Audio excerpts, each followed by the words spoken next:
Chapter 9 Zoey. The coldness of his body suddenly heated up, as if someone had built a fire in dead embers. Breathless from his kiss, and trying to get answers before he would do something else to make me forget, or make me angry, I said, "Tell me now. I want to know all about you and Samantha," I said, my mouth open and on his. We were comfortably exchanging breaths. My lips close, with me breathing into his mouth and him holding me in his arms, not wanting to let me go, and I'm not wanting to go, pleading with him to tell me what I had to be fearful about. In his arms and with his mouth on mine there was nothing I would fear now, but what about later? Looking into his eyes, I noticed a change of color. The once hard stone green became a warm blue, with only flecks of green color remained. I moved away from his arms. I moved away from his lips. And I put a barrier between us. I didn't want to fall in love with this beautiful man, because somewhere deep inside I knew that it wouldn't last. "Tell me now. Tell me about Samantha." "She's a witch." I broke into a loud laughter. "A witch? How stupid do you think I am?" He didn't answer, and that furrowed brow and sour look returned to his handsome face. And he shook his head. "It's impossible to tell you anything if you go on like this. How can I tell you about me or my family if you think the way you do? It's only because I never believed I would hear such nonsense from someone like you. Aren't you a doctor? Then how could you believe such a piece of garbage?" I stood and walked to find something to cover my body.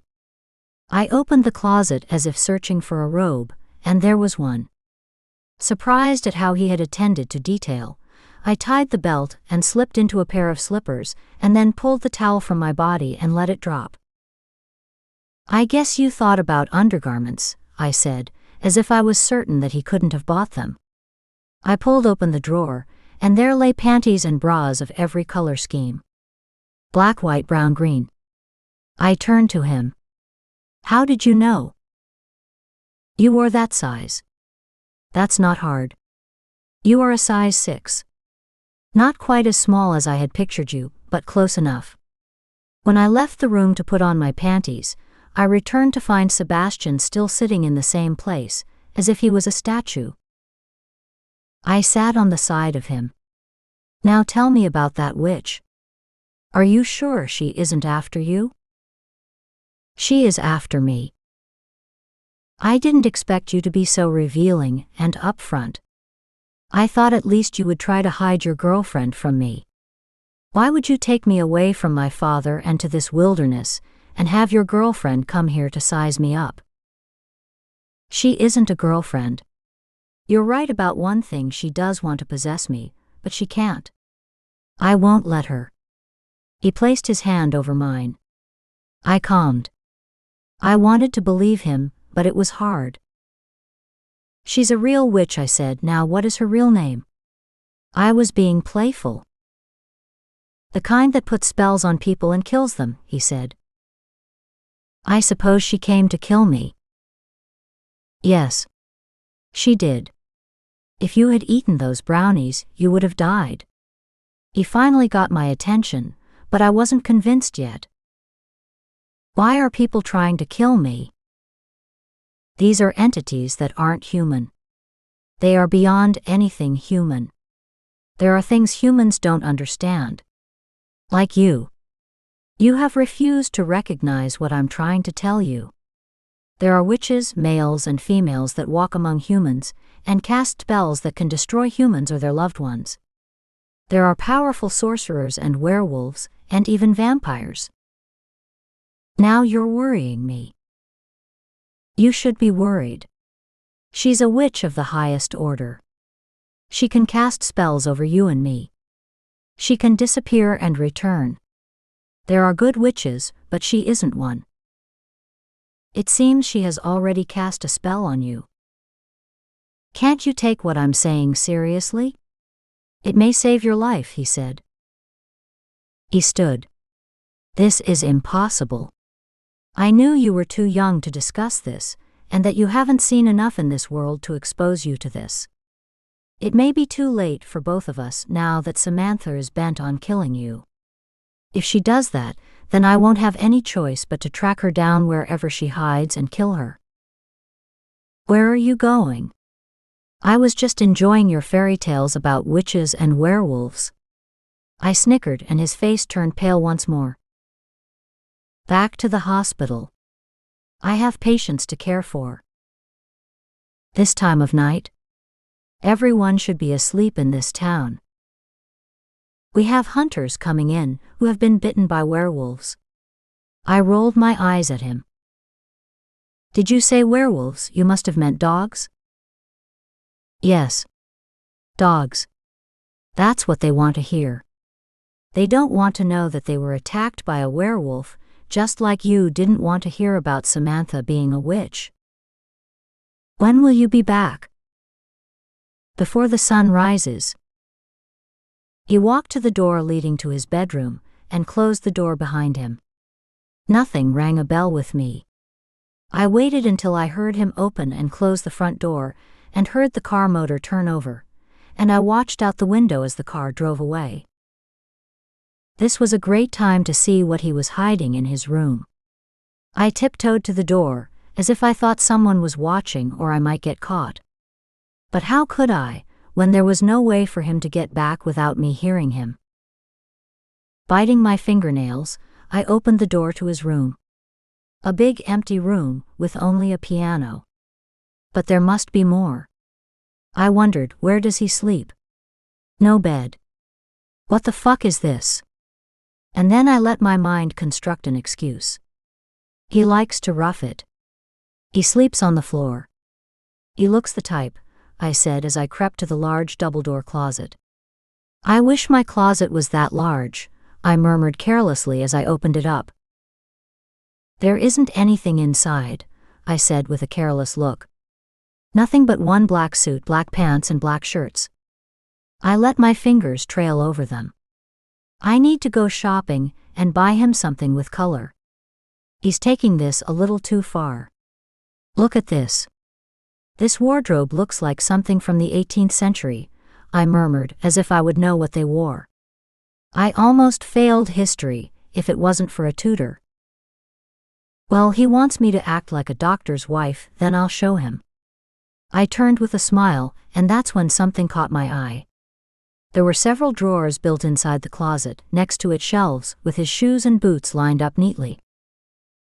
Standing in front of the drawers, while I'm here, why not? I shrugged. Pulling open the top one, it was filled with newspaper clippings. I took a handful and sat on the floor. The newspaper started in April of 1861. The clipping was yellow and stained, as if someone read them over and over them while drinking tea or coffee. I had taken a class in American history, and I didn't want to relive the U.S. Civil War again, so I thumbed through that paper, only taking a look at the ones that mattered. There was a headline of a dentist who had discovered anesthesia for soldiers during that war. He was on the front page of the New York Times. The picture looked eerily like Sebastian. Probably his great-grandfather, I mumbled. I couldn't help thinking about that picture, or the black suit and white shirt with a black tie. What a handsome man. His hair a little longer than Sebastian, he's smiling and has a sexy smile. There are those Sebastian teeth. Had to be some relative. At that moment I wished I'd lived during that time, and could have met his great-grandfather. He appeared more likable than Sebastian, who enjoyed cultivating a dry, stubborn look. After dreaming about the great-grandfather for a moment, I threw those papers aside for something closer to my time. I fingered through the papers and found one for year 2000. I was 5 years old then. That thought came racing through me like a hot poker had been placed on my skin, searing it, leaving only the bone. The headlines read, "There has been a rash of children who have disappeared in Seattle on their way to school. All have been found except one child, Zoey Miller, 5 years old, dark hair and blue eyes, who was taken by someone in a van only a few feet from the school door. She disappeared into a sea of children unloading from a bus. A classmate called out to Zoey, but she didn't turn around. The classmate said Zoey had been holding a man's hand she thought was Zoey's father. Apparently, it wasn't. Ryan Cole, a young first-year graduate of the police academy, in his interview with us, stated that he would not rest until he brought Zoey home. I couldn't read anymore. There were mountains of clippings of me. I forced myself to read the rest though, and then I found one recent article. I remembered that picture. I was 15 years old when it was taken. A young girl standing on Fleet Street near St. Bride's Church in London, England, looking frail and scared, said she hadn't eaten in days when she asked a stranger for food. When the woman asked her name, she said Zoey Miller. The woman, who didn't want to be identified, said she recognized the name, if not the face, because it was the name of a child believed to be taken years before and presumed dead. This was me, and why did he have all those clippings, and what connection did he have to these papers, I wondered. It took all night for me to read the rest of the papers, and still I couldn't figure out what was going on and how and why did he feel the need to help me. Sebastian's answers were weird, to say the least, and there would be no way I would believe there were werewolves, witches, and vampires. Even the one about Samantha being a witch was laughable. I can see a disgruntled woman trying to get rid of her rival, but poisoning me was a little over the top. If she wants that handsome, bitter, cold man, then she can have him, I thought. I'll gladly turn him over to her, as if I've ever had him. But I couldn't deny what I saw with my own eyes. My best friend Terry mauled and torn apart by something. Before I could see or know what he was, I had been knocked unconscious by the fight between Sebastian and his brother. Even that was a little unbelievable. Brothers fighting like two animals intent on killing each other. Then I heard someone enter the house. My heart fell to the floor. We're going to need an alarm system. With all the talk about witches, werewolves, and vampires, how does Sebastian expect me to function? I'm a fucking nervous wreck. Looking around, I found something I could use to defend myself. It was a small statue, but what could that do? I tiptoed out of the room and made my way to the kitchen without seeing anyone. When I opened the kitchen door, there stood Sebastian, looking tired. He still wore his white doctor's coat. You look like you could be a real doctor. His eyes caught the statue of an old man in my hand. What are you going to do with that? He said, breaking into a small smile. I was going to defend myself. From who? There's no way to defend yourself from a witch or a vampire. Then why not give myself up to him or her, and stop all this running and hiding? I set the statue down on the kitchen aisle and leaned close to Sebastian, pushed the collar of my sweater down and leaned my neck to the side. Looking up at him, are you one of them? A vampire? I said in jest, then take me and make me an undead. Do whatever you want with me. I give in. I snickered. Turning away in horror, his eyes shining like polished jade, he inhaled as if the air was taken from the room and he couldn't breathe, and he exhaled and said, You don't know what you're saying or doing, don't do that again. His voice cold as ice. I thought you would stay at the hospital until morning. Give me some time to myself. I took off early to bring you a bottle of wine. His voice softened. And to make sure you were all right. I can't be too careful with Samantha running around. Your girlfriend. Thanks, but I can handle Samantha. How many times do I have to tell you she will kill you? He reached for my shoulders and brought me close to him. But you won't let her. Will you? I smiled. I could kill you myself, he said, looking at me with a long, erotic, tortured gaze.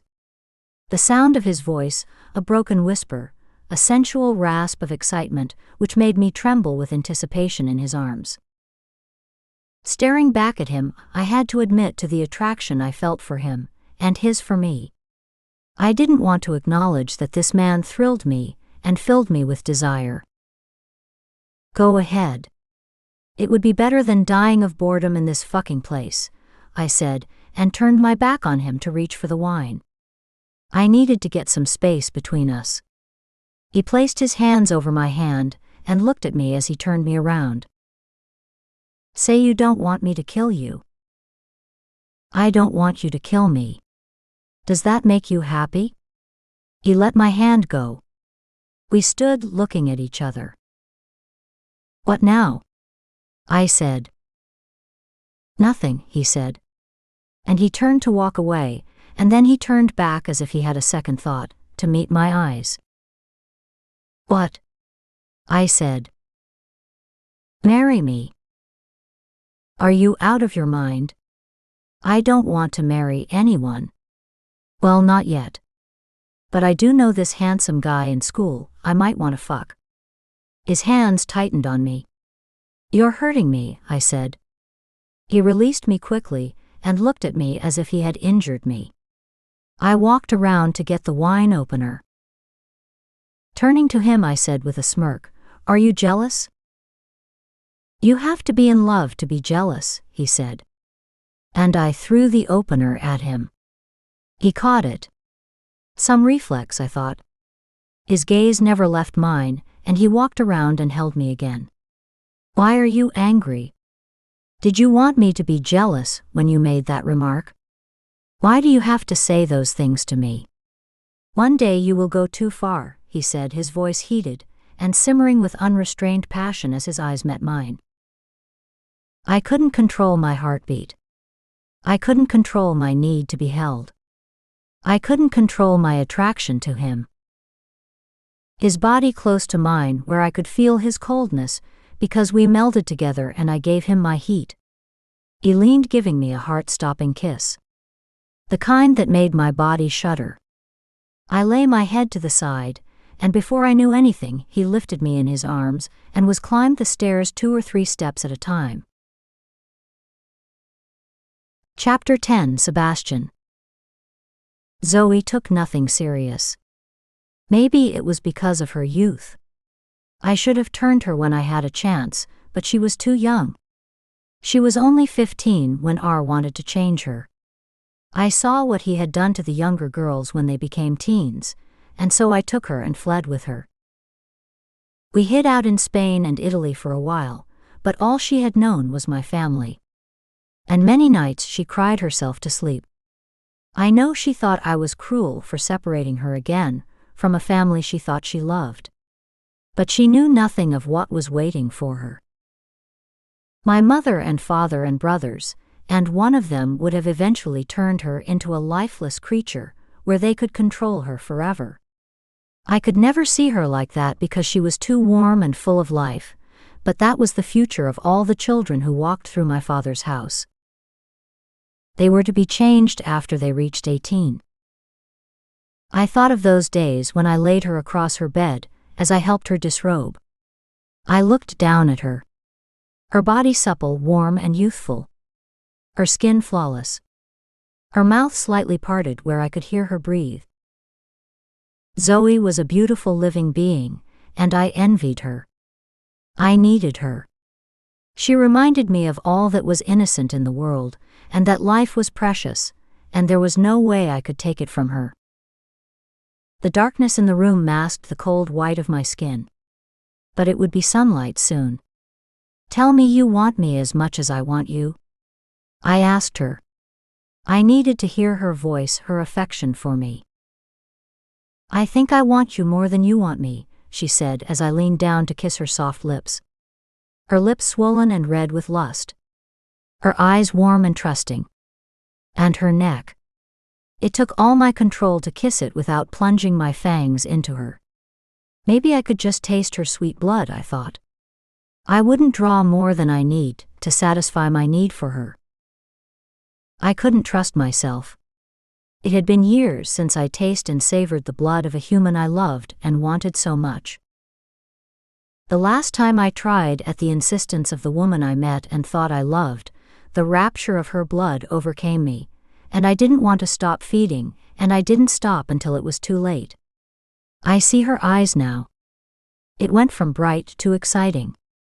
She laid her neck to the side like Zoey did, waiting for me to kiss her, and then her eyes went dim and the light left, and all that was in front of me was a shell.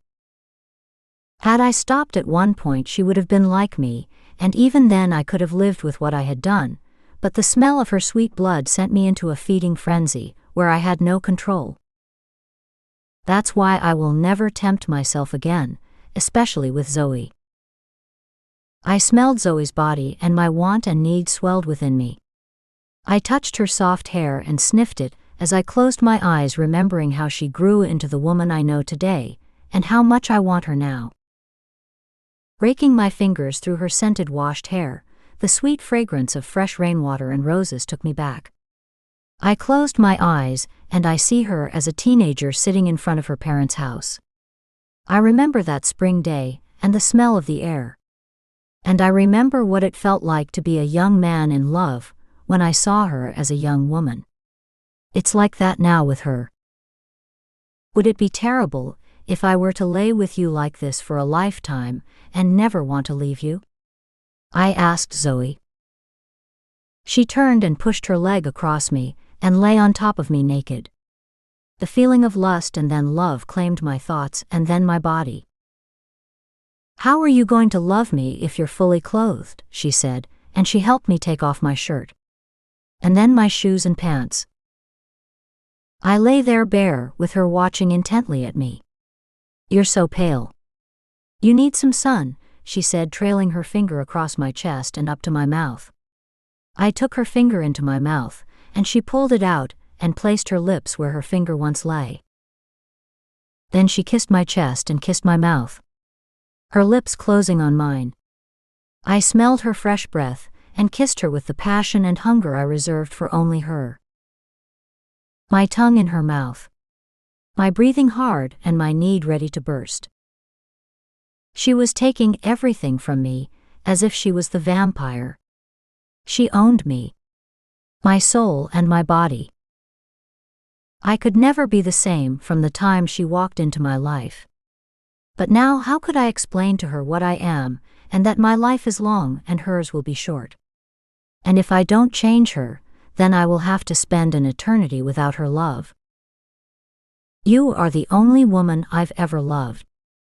She looked me in the eyes, as if I had given her the most precious present.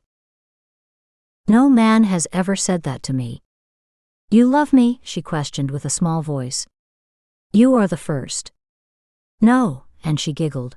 My father was the first to say that, but I doubt you have the same intentions as my father, she said to me. No. My intentions aren't honorable. I want to make love to you. I want to feel your warmth and smell your lust for me.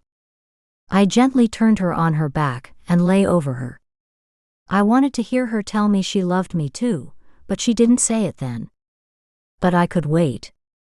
I can wait a lifetime and then some. Leaning over her, she placed her hands around my neck. I was wondering when you would want to make love to me. I thought maybe I had to rape you, she said to me with a mischievous twinkle in her eyes. So what you said about wanting to fuck a man was all a joke? She placed the tip of her finger in her mouth and shook her head yes. The man was you. She smiled and I kissed her nipple, and she raised her hips to me and I placed myself inside of her. At first it was difficult. I kept trying, as she lay there smiling until the smile was replaced by a painful moan. She grimaced because of the coolness of me entering her, and I smiled because of her heat covering my flesh. You're a virgin, I said, not out of surprise. I had watched her from the time she was 15 until now, and I knew her habits. She was a homebody, cooking and cleaning for her father, going to school, and never accepting a date. I didn't know what I would have done if she had gone out on a date, but then I did know, but I didn't want to admit that to myself.